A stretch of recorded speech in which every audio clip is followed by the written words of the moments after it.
Welcome to the Daily Bellringer. Today we're going to be taking a look at the Battle of Trenton.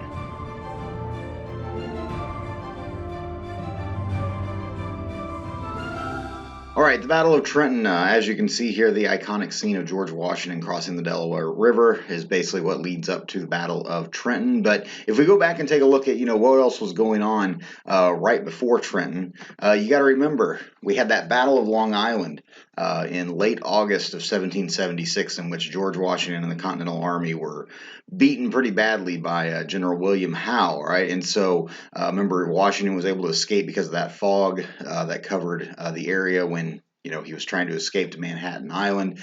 So he escapes to Manhattan Island and is able to fight another day. And William Howe continues to press and push the Continental Army, but by the time winter is beginning to set in, George Washington has basically settled his army right across the Delaware River in Pennsylvania. We'll look at a map in just a moment. And for the most part, William Howe is basically sticking close to New York City with a few outlying regiments being camped in other locations, especially a regiment of Hessians camped there at Trenton, New Jersey.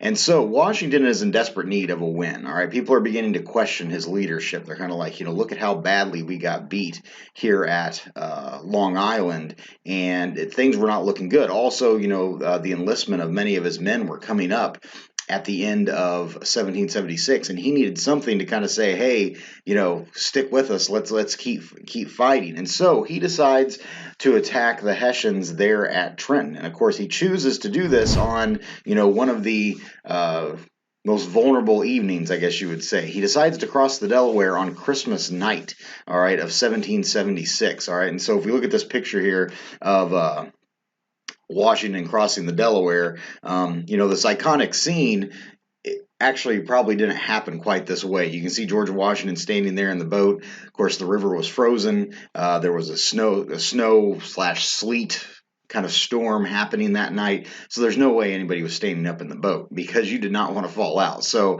there's no way he was standing up. Also, if you look at this picture, it kind of looks like Washington is leading the way. He would have surely sent his army ahead of himself before he crossed himself, so to make sure it was safe for him to cross. So the Americans cross the river. About 2,400 American soldiers cross over the Delaware River. Right, and if we look at a map here, let's go ahead and click over here and take a look here. Of course, if we zoom in, here we can see, New York City here. I guess we look back at New York here real quick. I'll zoom in here at New York.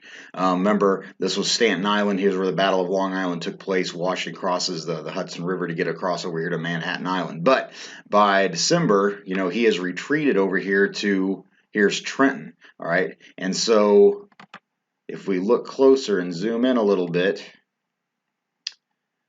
here you can see is approximately where the Battle of Trenton takes place. But if we come up the Delaware River a little bit, here you can see Washington crossing right here. And so we're going to zoom in and take a look at what it looks like today where Washington would have crossed the Delaware. All right, so if we zoom in here, looking about right here. And so, like I said, 2,400 men cross along with George Washington across the Delaware River. You can see here's approximately the point where they believe George Washington would have crossed over. So they cross over, and then they have to march the 19 miles from where they crossed down to where the Hessians were camped down at Trenton. All right, and so it's during this march, actually, a few soldiers die from exposure because it's so cold, and they march down along the river down here to Trenton. All right, and they attack here at Trenton. So the Battle of Trenton actually is a very, very brief battle because the Hessians were caught off guard. There is some rumors that the Hessians were actually drunk from celebrating Christmas. That's actually not, there's not a whole lot that I guess supports that theory. But they attack the Hessians. There's about 1,200 Hessians camped there at Trenton. Like I said, it's actually in the early morning hours of December 26th that the battle takes place. It only lasts a few hours. Like I said, only 2 Americans end up dying from exposure. Only 5 are wounded. But for the Hessians, 22 are killed, 92 wounded, and 918 are captured. So this is a big win for George Washington. All right. So this kind of reinstills some confidence in George Washington. However, we're going to see the British don't stop once they find out that Washington has won here at Trenton. There's actually a second Battle of Trenton, which is then later going to lead on to another battle at Princeton. All right. So hopefully you learned something there, and I will talk to you later. Thanks.